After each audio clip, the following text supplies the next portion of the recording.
let's start on Joel Embiid here, because what Joel Embiid is doing is posting one of the most ridiculous basketball seasons I've ever seen. I think that there is a case that this is like the best offensive basketball season that I've ever seen through 30 games, point blank period. And we have some numbers to back that up. We're just not going to pull this like out of our ass and say that this is the best anybody's ever played. I really think that from a scoring perspective, particularly, what Joel Embiid is doing right now is almost like unfathomable to me. So I'll start with you, Bryce. Joel Embiid right now is averaging 35 points, I think 11.4 rebounds, 5.9 assists, has a 65 true shooting percentage. The 76ers are really good in spite of the whole Harden thing completely falling apart.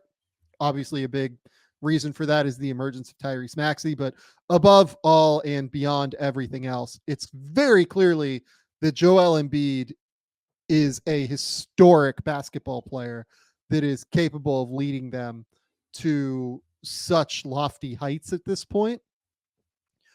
What have you thought of Joel's season, and what do you think it says about where the Sixers are going? Yeah, I mean, I think he's been insane. I don't know. I don't know what the words are, what words you want to use to give him enough credit, but you outlined it perfectly. It's in my notes of every game I watch where it's like he just does stuff. I'm like, he's this big doing these things. We talk about deceleration with guards, Sam. This dude at his size is driving, decelerating, has body control, all of that. And then like, I just wonder, is there a more like all these great players have their shot, right? Like the thing that's kind of unstoppable for them is his 1-2 left hand dribble, mid range pull up from the elbow, middle of the free throw line. Is there anything more unstoppable than that? Because he's 7 foot, he leans back on it, he rocks you into it, and then he can attack you off the bounce. As I've tried to make a case for SGA as the MVP of this league, Embiid is the one guy that I always get hung up on. Like I can go make a case for SGA over everybody else, and then I get to Embiid, and I'm just like, I can't do it. I just cannot do it with what this guy is doing. And what's crazy is the numbers have gotten better every year. So from his year 26 season to this year, his age 29 season, points per game have gotten better. Rebounds have stayed. The assists, I think the passing and the defense is really what it kind of separates him or keeps this whole thing going, because he's passing the ball well. He's not Jokic, but he's passing the ball well, and he's a really impactful defender also. I'm so glad that you brought up everything that I pulled tape on, all within that single thing that you just said. So let's just dive in a little bit, because I think that the whole thing is just worth looking at here. So this is a great contest here against the Nuggets. Look at this. This is 113. 7 minutes left in this Nuggets game. What was that? Was that last week, if I remember correctly? I believe it was end of last week. Tuesday. Yeah, Thursday. I can't remember. Days all get screwed up. But what you're going to see here is just look at that body control on the Euro step, right? Like it's completely absurd. You cannot be 7'2", as big as Joel Embiid is, and be able to Euro step around Nikola Jokic like this.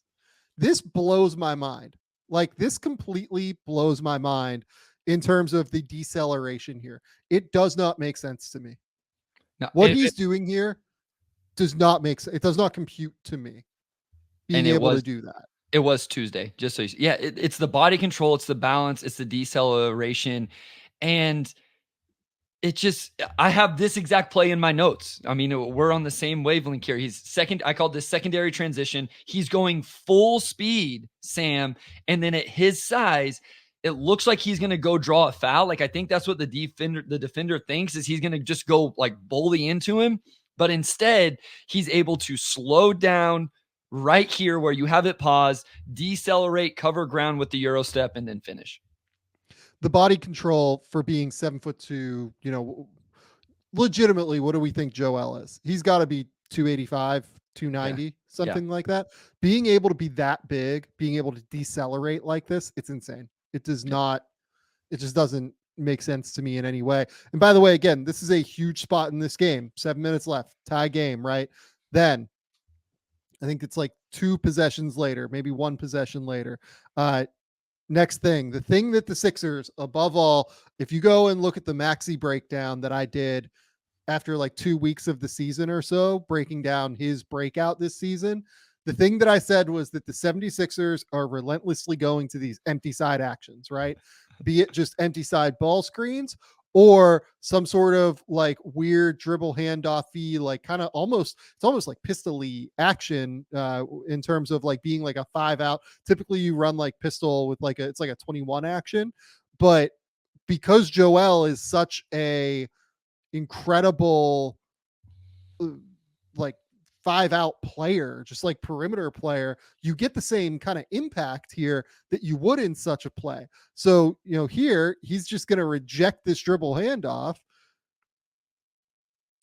And now we're just like jabbing. And Aaron Gordon just like has no chance. Like Aaron Gordon is big, he's enormous, and he's still too small. He can't deal with this.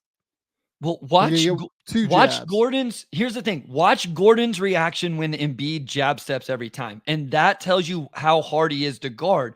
Aaron Gordon is a very quality defender, but Joel is so good, off the bounce. You have to respond. Look at the ground that he created there because he's just jabbing, moving the ball. And now he puts Gordon in a pretzel because I have to respect it. I want to make him uncomfortable with my hand out, but he has the KD rip through. And I'm sorry if somebody was doing it before KD. That's who I always equate it with.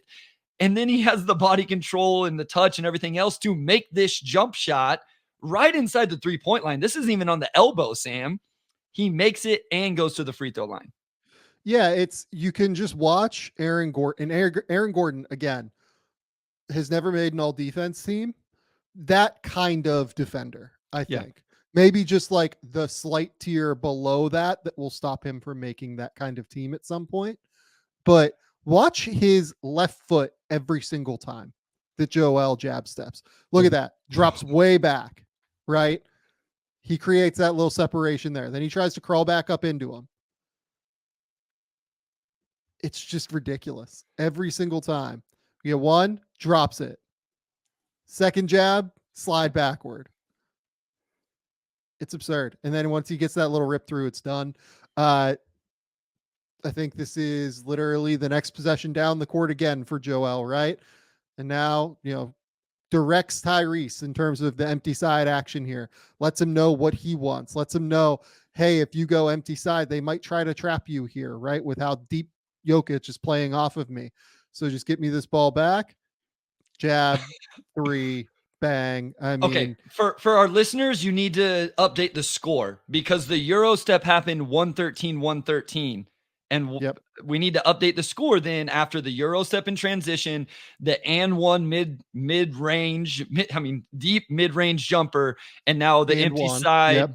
And one empty side pick and pop where he jabs Jokic to death and then hits the 3. And the score is now 121-113 Philly. Yeah. This was the game. Like this crushed the game at the end of the day. And then we've got one more possession, by the way, at 121-113, because why not? Just one jab into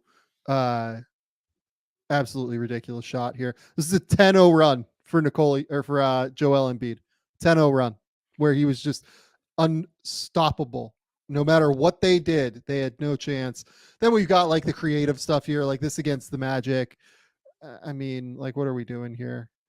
Like, Goga Bitadze has been fantastic on defense, and now he's throwing it off the glass to himself and dunking and letting everybody in the stands know about it. But I'm glad that you brought up everything beyond the scoring. The creativity as a scorer is real. You see it with the Euro step. You see it with the ability to throw the ball off the glass. The go-to moves as a scorer, which are the 3 shots that I showed there, right? Essentially left wing, left elbow, pull-up jumpers. The one was from behind the 3-point line, but regardless, same area of the court, just, slightly further back in different, moments. Empty side actions. We're going to try and get Joel the ball in the spot that he likes. Go-to move, again, something that I talked about in an interview that I loved that happened earlier this year was LaMarcus Aldridge talking about Victor Wembanyama Yep. developing like a go-to move on like Matt Barnes and Steven Jackson's podcast. Basically saying like he just needs like one go-to move. Like for me, for LaMarcus Jackson, it was that mid-post fadeaway, and then I developed one counter off of it to be able to be unstoppable. Joel's go-to move right now is that ability to get to that, what do we want to call it? Somewhere between a 15 and 23 foot jab step, left side of the court, mid-range to three-pointer, something in that ballpark. He's gotten better as a shooter too. That's the big thing. Like Joel right now is shooting 36% from three. That is the, I think, third highest of his career, something in that ballpark, but it just feels more dangerous right now than what I've seen him shoot. It feels more consistent. I feel great about this moving forward. But beyond that, there is the side of Joel Embiid beyond the scoring that has improved. I'm glad you brought up the passing because that's the big thing that stood out to me. The passing here is just fantastic. He used to struggle with doubles. He actually like really used to have problems dealing with double teams when they would come his way. Look at this. Look at how he's seeing the court. He controls the ball, and then he chucks this cross corner kick out to Batum. And by the way, like I say, hold, we got to pause on that shot. We're gonna talk about the Batum shot. The okay, no dip, unbelievable corner jumper. Feet Bryce Simon, together. Please explain how hard that is for the people as a former collegiate Division I sniper. Yeah, that's insanely hard. I was a dip shooter. Like I really struggled whenever I didn't get that rhythm and the flow from the dip. Batum, like this isn't just like this is the ultimate no dip. This isn't catch at my chest and go into my shot. This is catch over my head, keep the ball over my head. His feet, I bet it's the Sean Elliott, like his heels are above the sideline. We can't see it because the crowd is right there.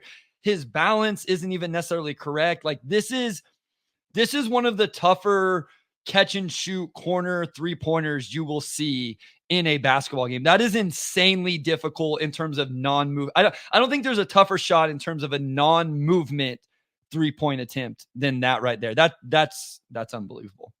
Yeah, completely breaks my brain that he was able to do this. But I think this is a pass that Joel struggles to make, like even last year.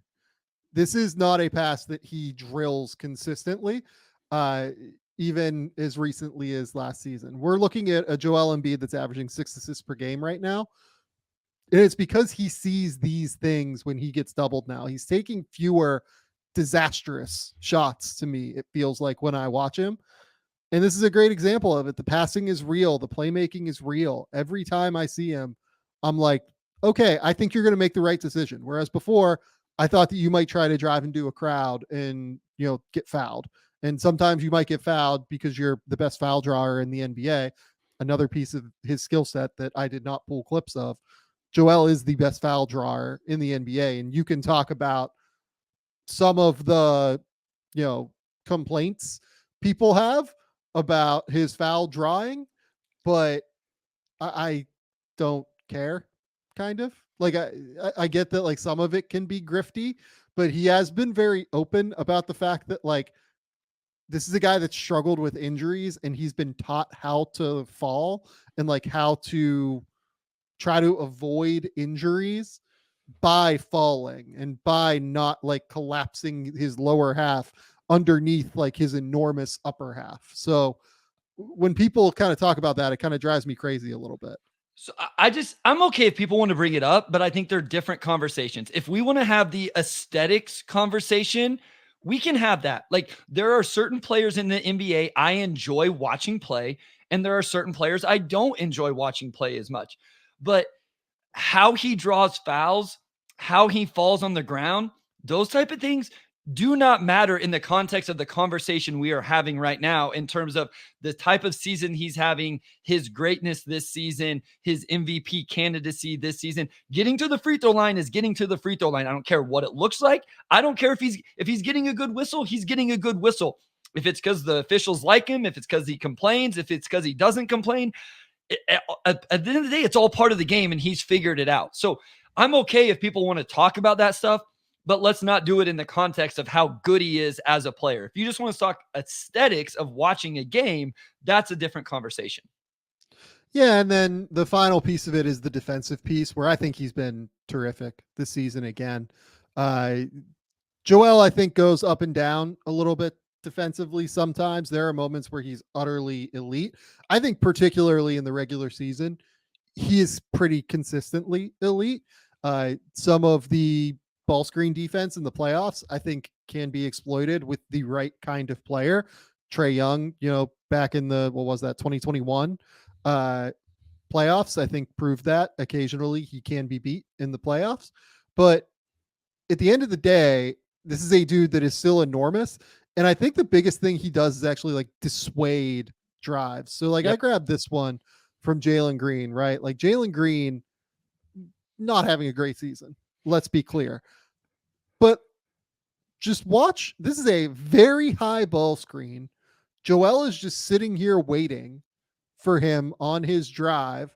And just look at like the panic on Jalen Green's face. Like this is a lot of space here for Jalen Green, if he is the athlete that we think he is, to be able to drive into and kind of maneuver around Joel.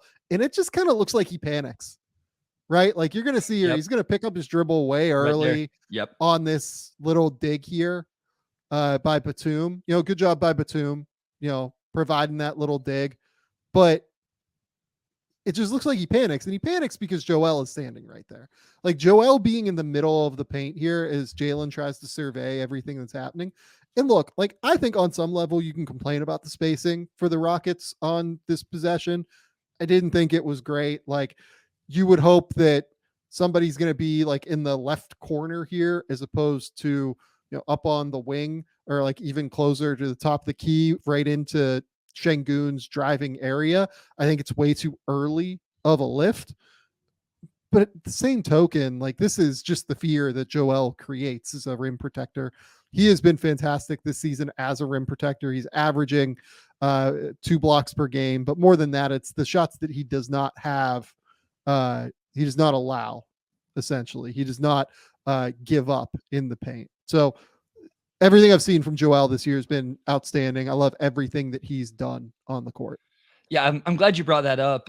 It really hit with me. I was watching Deron Holmes from Dayton yesterday, and the broadcast kept bringing that up with him about how it wasn't that he was just blocking 2 or 3 shots. It's all of these shots where guys just aren't taking them. They're refusing to shoot it when they have the ball in the lane. And to me, that's what Joel does with just that's what elite shot blockers do, right? Sam, is Victor challenges you to just not even take the shot. Brook Lopez challenges you to not even take the shot. And Joel does that with just his size, but also, again, his movement ability, right? I wonder if that was Brook Lopez. Does Jalen Green try to attack him because maybe he doesn't respect Lopez's movement ability as much? Now, Lopez may still be able to recover and block it. This isn't, hate at Brook Lopez at all. He is a really elite rim protector. But in a ball screen as a big, to me, what I look for is, can you cause indecisiveness in the ball handler? Can you cause them confusion? Can you make them think? And just Embiid's physical presence can cause that. And that's impactful, no matter what. There was another one in the Timberwolves game. I don't know, this was a few weeks ago. He's recovering from the lane out to Jaden McDaniels in the strong side corner. And again, this shows his ability to decelerate and change direction. He's able to stop his momentum as Naz Reid starts to drive. So Joel's sprinting to the corner to recover to McDaniels. Reid drives down the wing. Joel's able to stop, track Naz Reid. So he switches off and tracks with Naz Reid across the lane and blocks his shot. Like, it's just those movement abilities that, again, someone his size shouldn't have. And it's impactful offensively and defensively. Yeah, no, it's absolutely right. It's a really, really good point that I'm glad you brought up there. Now I just want to kind of get into some of the numbers here, and this is where we'll close the Joel conversation. Joel is currently averaging 49.8 points per 100 possessions. Yes, that is the highest ever. like, to be clear, that is the most points per 100 possessions, or the most points per possession that any player has averaged in NBA history. And he's not all that close to James Harden yet. Like, James Harden in the 2018-19 season is second place. He averaged 48.2. By the way, third place, Joel Embiid last season. So this has been growing similarly to what Bryce said. Seventh place, Joel Embiid in 2021-22. 11th place, Joel Embiid in 2020-2021. He is just consistently getting better and climbing this ladder. And I think it all has to do with the improvement as a shooter, developing that complete go-to move from that left elbow-ish area and back. And then additionally, the body control just continues to improve and improve and improve. The other thing I do want to note here is I think that in general, the spacing is a little bit better for the Sixers this year. And I think that having Maxey as a ball screen partner, even though James Harden and Joel had really good synergy by the end in terms of hitting that pocket pass right in that area that Joel likes, I think that teams take Maxey a little bit more seriously as a scorer, particularly, which then allows Joel just that little bit of extra space. And this is a Nick Nurse thing as well in terms of spacing the offense in general, what sets he's running. I think that Joel just has that little bit more space this season, which allows him to be as effective as he is. Joel Embiid this season, averaging 35 points, 11 rebounds, 5 assists. And this is, something that JJ Redick brought up. I did like a little bit of a deeper dive into the research, but JJ Redick brought that up. Do you know the only other player to average 35, 11, and 5 is in a season? I do not. Wilt Chamberlain in 1963-64. Also found on Basketball Reference that Wilt Chamberlain, like, one of his nicknames is Big Musty. No, listen, we're not your guys, and I love it. I listen to Saturday Slam and Jam that's actually on Fridays sometimes now or something. Anyway, what you were on, you guys need to go listen. Sam was on with those guys here recently, and they always do that whenever they play Andrew versus the Beat, which I love. I love that trivia game that they do, and they always do the B-ball references. Nicknames, and I'm like, none of these are real. I've never heard any of these players ever called these names. Also, like, if I was Wilt and someone called me Big Musty, I'm probably like fighting that guy, right? Like that's those are like fighting words at that point. So here's the thing about Wilt's season that year. Wilt played 46 minutes per game that year. He took 29 shots per game compared to Joel's 21. He had a 53.7 true shooting percentage, which, by the way, was 11% above league average at that point.